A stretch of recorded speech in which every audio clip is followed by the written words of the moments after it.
എല്ലാവർക്കും നമസ്കാരം. നമ്മുടെ ചാനലിലെ പുതിയൊരു വീഡിയോയിലേക്ക് സ്വാഗതം. എൻ്റെ പ്രിയപ്പെട്ട NS+2 വിദ്യാർത്ഥികളെ, ഞാൻ നിങ്ങളുടെ സ്വന്തം ശ്രീലേഖ ടീച്ചർ. നമ്മൾ ബിസിനസ് സ്റ്റഡീസ് എന്ന സബ്ജക്റ്റിൽ നിന്നും പുതിയ ടെക്സ്റ്റിൽ എത്രാമത്തെ ചാപ്റ്ററാണ്, അതായത് 10ാമത്തെ ചാപ്റ്റർ, പഴയ ടെക്സ്റ്റിൽ നോക്കുകയാണെങ്കിൽ 17ാമത്തെ ചാപ്റ്റർ അല്ലേ, ഫിനാൻഷ്യൽ മാനേജ്മെൻറ്റ്. അപ്പോൾ അതിൽ നിന്നുള്ള വൺ വേഡ് ക്വസ്റ്റ്യൻസ് കഴിഞ്ഞ ദിവസം അപ്ലോഡ് ചെയ്തിരുന്നു. ഇന്ന് അതിലെ ഇമ്പോർട്ടൻ്റ് ആയിട്ടുള്ള ഷോർട്ട് ക്വസ്റ്റ്യൻസ് ആണ്. ലോങ് ആൻസർ ടൈപ്പ് ഒന്നും നോക്കുന്നില്ല, പ്രധാനപ്പെട്ട ഷോർട്ട് ക്വസ്റ്റ്യൻസ് മാത്രം പറയാം. എങ്കിലേ നമുക്ക് അടുത്ത ചാപ്റ്ററിലേക്ക് പോകാനും അതുപോലെ തന്നെ എന്ത് ചെയ്യാൻ എക്സാമിന് മുന്നേ ആയിട്ട് കുറച്ചെങ്കിലും നിങ്ങൾക്ക് പറഞ്ഞു തരാനും സാധിക്കുകയുള്ളൂ. ഓക്കെ, ഒരു ചാപ്റ്റർ കൂടി പറഞ്ഞു തന്നാൽ 20 മാർക്കിനുള്ള പോർഷൻസ് കംപ്ലീറ്റ് ആവും. അപ്പോൾ ഫിനാൻഷ്യൽ മാനേജ്മെൻറ്റ് ഗൈഡിലും നമ്മൾ 17ാമത്തെ ചാപ്റ്ററാണ്. അപ്പോൾ നമുക്ക് നോക്കാം. ഒന്നാമത്തേത് ഡിഫൈൻ ദ ടേം ഡിവിഡൻഡ്. എന്താണ് ഡിവിഡൻഡ് എന്നുള്ളതാണ്.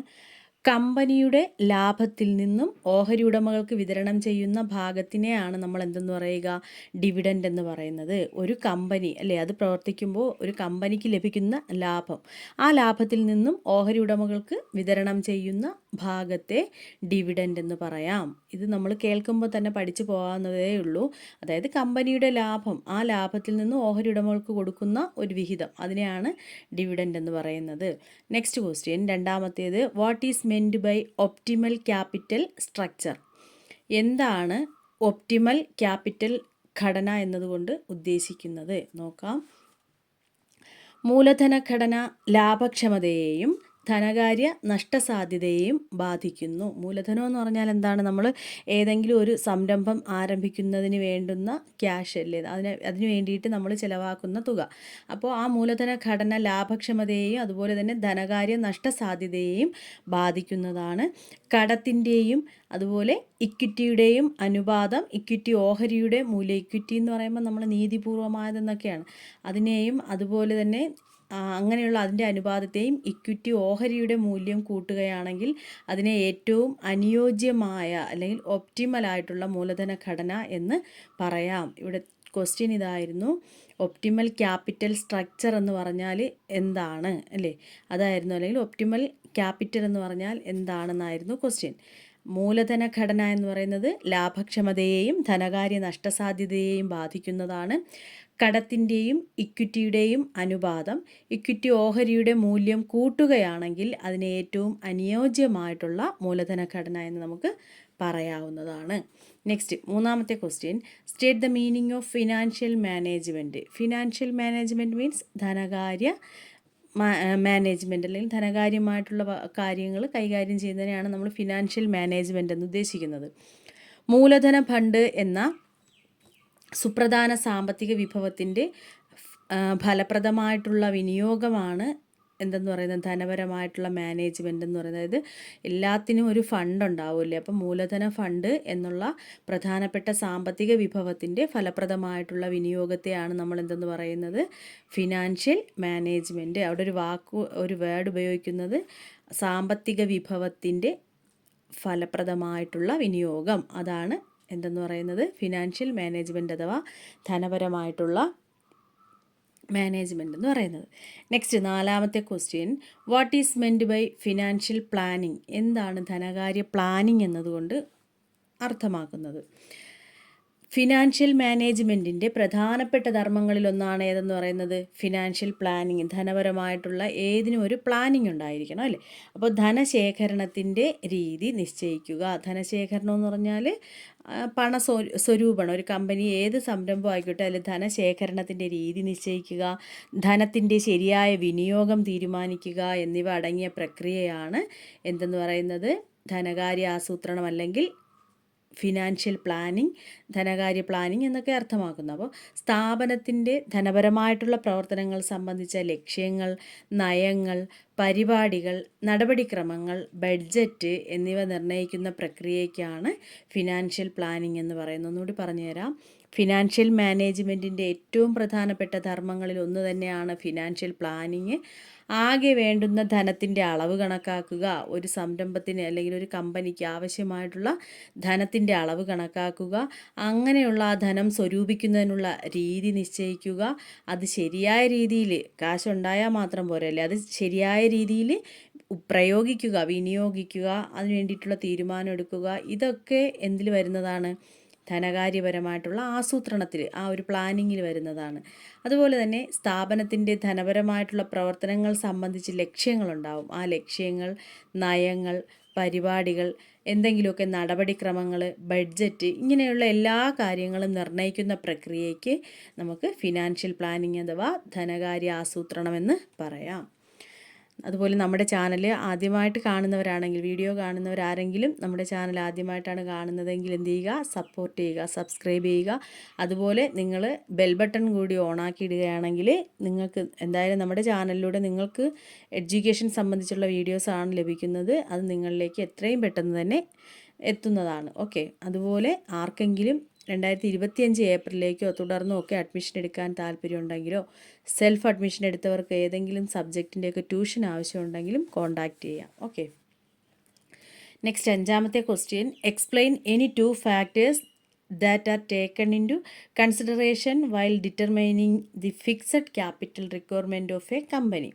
അതായത് ഒരു കമ്പനിയുടെ സ്ഥാവര മൂലധനം നിർണ്ണയിക്കുന്ന ഘടകങ്ങൾ ഏതെല്ലാം? മനസ്സിലായല്ലോ.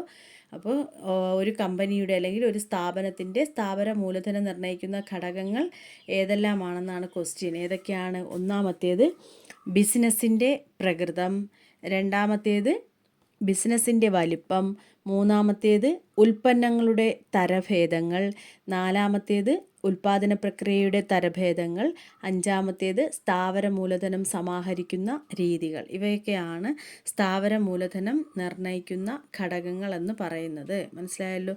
ഫിക്സഡ് ക്യാപിറ്റൽ, അതാണ് സ്ഥാവര മൂലധനം എന്ന് പറയുന്നത്. ഒന്നാമത്തേത് ബിസിനസ്സിൻ്റെ പ്രകൃതം, അതുപോലെ ബിസിനസ്സിൻ്റെ വലിപ്പം, ഉൽപ്പന്നങ്ങളുടെ തരഭേദങ്ങൾ, ഉൽപ്പാദന പ്രക്രിയയുടെ തരഭേദങ്ങൾ, സ്ഥാവര മൂലധനം സമാഹരിക്കുന്ന രീതികൾ. ഇവ ഇത്രയുമാണ് എന്തെന്ന് പറയുന്നത് സ്ഥാവര മൂലനിർണ്ണയത്തിൻ്റെ അല്ലെങ്കിൽ മൂലധനത്തിൻ്റെ അതിനെ നിർണ്ണയിക്കുന്ന ഘടകങ്ങളെന്ന് പറയുന്നത്. 6ാമത്തെ question, describe any 2 determinants of capital structure. മൂലധന ഘടന അത് നിർണ്ണയിക്കുന്ന ഘടകങ്ങളെക്കുറിച്ച് പറയുക. മൂലധന ഘടന നിർണ്ണയിക്കുന്ന ഘടകങ്ങൾ അല്ലെങ്കിൽ ഫാക്ടേഴ്സ് ഡിറ്റർമൈൻ ക്യാപിറ്റൽ സ്ട്രക്ചർ. വ്യത്യസ്ത സെക്യൂരിറ്റികൾ ശരിയായ അനുപാതത്തിൽ ഉൾപ്പെടുത്തി ഒരു മൂലധന ഘടന പ്ലാൻ ചെയ്യേണ്ടതായിട്ടുണ്ട്, അല്ലേ? അതുപോലെ എന്ത് ചെയ്യണം? ഒരു കമ്പനിയുടെ മൂലധന ഘടനയെ ബാധിക്കുന്ന ഘടകങ്ങൾ അത് ഏതെല്ലാമാണെന്നാണ് ഇനി പറയുന്നത്. അതായത് ട്രേഡിംഗ് ഓൺ ഇക്വിറ്റി, പിന്നെന്താണ് കടത്തിൻ്റെ ചിലവ് അല്ലെങ്കിൽ കോസ്റ്റ് ഓഫ് ഡെബിറ്റ്, മൂലധന വിപണിയിലെ സ്ഥിതി അല്ലെങ്കിൽ സ്റ്റോക്ക് മാർക്കറ്റ് കണ്ടീഷൻ, പിന്നെന്താണ് 4ാമത്തേത് കൺട്രോൾ അല്ലെങ്കിൽ നിയന്ത്രണം, 5ാമത്തേത് നികുതി നിരക്ക് ടാക്സ് റേറ്റ്, 6ാമത്തേത് നഷ്ടസാധ്യത റിസ്ക്, 7ാമത്തേത് അയവ് അഥവാ ഫ്ലെക്സിബിലിറ്റി. ഇവ ഇത്രയുമാണ് ഒരു കമ്പനിയുടെ മൂലധന ഘടനയെ ബാധിക്കുന്ന ഒരു ഘടകങ്ങളെന്ന് പറയുന്നത്. ഏതൊക്കെയാണ്? ട്രേഡ് ഓൺ ഇക്വിറ്റി, അതുപോലെ കോസ്റ്റ് ഓഫ് ഡെബിറ്റ് അഥവാ കടത്തിൻ്റെ ചെലവ്, പിന്നെന്താണ് സ്റ്റോക്ക് മാർക്കറ്റ് കണ്ടീഷൻ മൂലധന വിപണിയിലെ സ്ഥിതി, 4ാമത്തേത് കൺട്രോൾ അഥവാ നിയന്ത്രണം, 5 നികുതി നിരക്ക് അല്ലെങ്കിൽ ടാക്സ് റേറ്റ്, 6 നഷ്ടസാധ്യത അഥവാ റിസ്ക്, 7ാമത്തേത് ഫ്ലെക്സിബിലിറ്റി അഥവാ അയവ്. ഇനി നെക്സ്റ്റ് ക്വസ്റ്റ്യൻ, 7ാമത്തെ question, what is meant by trading on equity? എന്താണ് ട്രേഡിംഗ് ഓൺ ഇക്വിറ്റി എന്നതുകൊണ്ട് ഉദ്ദേശിക്കുന്നത്? ഇക്വിറ്റി മൂലധനത്തിലുള്ള വരുമാനം വർദ്ധിക്കുന്ന വിധത്തിൽ മൂലധന ഘടനയിലെ കടപ്പത്രം, പ്രിഫറൻസ് ഓഹരി എന്നിവ പോലെ നിശ്ചിത വരുമാനമുള്ള സെക്യൂരിറ്റികൾ ഉപയോഗപ്പെടുത്തുന്നതിനെയാണ് ട്രേഡിംഗ് ഓൺ ഇക്വിറ്റി എന്ന് പറയുന്നത്. എന്താണ്? അതായത് ഇക്വിറ്റി മൂലധനത്തിനുള്ള വരുമാനം അത് വർദ്ധിക്കുന്ന വിധത്തിൽ മൂലധന ഘടനയിൽ കടപ്പത്രം, പ്രിഫറൻസ് ഓഹരി എന്നിവ പോലെ നിശ്ചിത വരുമാനമുള്ള സെക്യൂരിറ്റികൾ ഉപയോഗപ്പെടുത്തുന്നതിനാണ് നമ്മൾ എന്തെന്ന് പറയുക? ട്രേഡിംഗ് ഓൺ ഇക്വിറ്റി എന്ന് പറയുന്നത്. ഓക്കെ. നെക്സ്റ്റ് 8ാമത്തെ question, what do you mean by investment decision? എന്താണ് നിക്ഷേപ തീരുമാനം എന്നതുകൊണ്ട് ഉദ്ദേശിക്കുന്നത്? ഒരു സ്ഥാപനത്തിൻ്റെ വിലപ്പെട്ട പണം പലതരം ആസ്തികളിൽ നിക്ഷേപിക്കുന്നതുമായി ബന്ധപ്പെട്ട തീരുമാനത്തെയാണ് നിക്ഷേപ തീരുമാനം എന്ന് പറയുന്നത്. എന്താണ്? ഒരു സ്ഥാപനത്തിൻ്റെ വിലപ്പെട്ട പണം പലതരം ആസ്തികളിൽ നിക്ഷേപിക്കുന്നതുമായി ബന്ധപ്പെട്ട തീരുമാനത്തെയാണ് നിക്ഷേപ തീരുമാനം എന്ന് പറയുന്നത്. നിക്ഷേപ തീരുമാനങ്ങൾ രണ്ട് തരത്തിലുണ്ടാകാം. ദീർഘകാലം എന്ന് പറയുമ്പോൾ ലോങ് ടേം അല്ലേ, വളരെ കുറച്ച് കാലയളവ് കൂടുതലുള്ളതാണ് ദീർഘകാലം. ഹ്രസ്വകാലം എന്ന് പറയുമ്പോൾ വളരെ കുറച്ച് കാലത്തേക്ക്. അങ്ങനെ രണ്ട് തരത്തിൽ തീരുമാനങ്ങളുണ്ടാകാം. അതിൽ ദീർഘകാല നിക്ഷേപ തീരുമാനത്തെ മൂലധന ബഡ്ജറ്റിംഗ് എന്ന് പറയുന്നു. ഹ്രസ്വകാല നിക്ഷേപ തീരുമാനങ്ങളെ പ്രവർത്തന മൂലധന തീരുമാനങ്ങളെന്നും പറയുന്നു. ഓക്കെ, ഇനി ലോങ് ആൻസർ ടൈപ്സ് ആണ്. അത് നമുക്ക് ഇപ്പോഴത്തെ ബാച്ചിന് വേണ്ടിയിട്ട് പറയാൻ പറ്റില്ല, കാരണം നമ്മളെ ചാപ്റ്ററൊന്നും തീരില്ല. അപ്പോൾ നമുക്ക് എന്ത് ചെയ്യാം, ലോങ് ആൻസർ ടൈപ്പ് അടുത്ത ഇതൊക്കെ കഴിഞ്ഞിട്ട്, എക്സാമൊക്കെ കഴിഞ്ഞിട്ട് അടുത്ത ബാച്ചിനൊക്കെ വേണ്ടി നോക്കാനേ പറ്റത്തുള്ളൂ.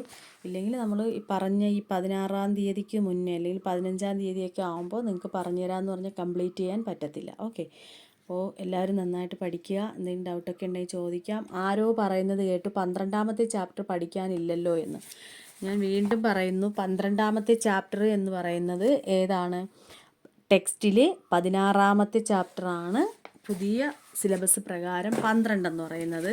അതുപോലെ നിങ്ങളുടെ ടെക്സ്റ്റിൽ 12-ാമത്തെ ചാപ്റ്റർ സ്റ്റാഫിംഗ്, അതായത് പഴയ ടെക്സ്റ്റ് കയ്യിലുള്ളവർക്ക് 12-ാമത്തെ ചാപ്റ്റർ സ്റ്റാഫിംഗ് ആണ്, 13-ാമത്തേത് ഡിറക്റ്റിംഗ് ആണ്. ഇത് രണ്ടും കൂടി ചേർന്നതാണ് പുതിയ സിലബസിലുള്ള 8-ാമത്തെ ചാപ്റ്റർ. മനസ്സിലായല്ലോ? സ്റ്റാഫിംഗ്, ഡിറക്റ്റിംഗ് എന്ന് പറയുന്നത്. ഏതർത്ഥത്തിലാണ് 12-ാമത്തെ ചാപ്റ്റർ ഇല്ല എന്ന് കമൻറ്റ് ചെയ്തതെന്ന് എനിക്കറിയില്ല. പിന്നെ ഞാൻ അതിനൊന്നും റിപ്ലൈ, അവിടെ എന്തോരം ടൈപ്പ് ചെയ്താലാണ് അതിന് റിപ്ലൈ ആവുന്നത്, അതുകൊണ്ട് ഞാനൊന്നും പറയാൻ പോയില്ല. ഓക്കെ, അപ്പോൾ ഈ കാര്യങ്ങളൊക്കെ മനസ്സിൽ വയ്ക്കുക, ചാപ്റ്റേഴ്സ് എങ്ങനെയാണ് തരംതിരിച്ചിരിക്കുന്നത് എന്നൊക്കെ.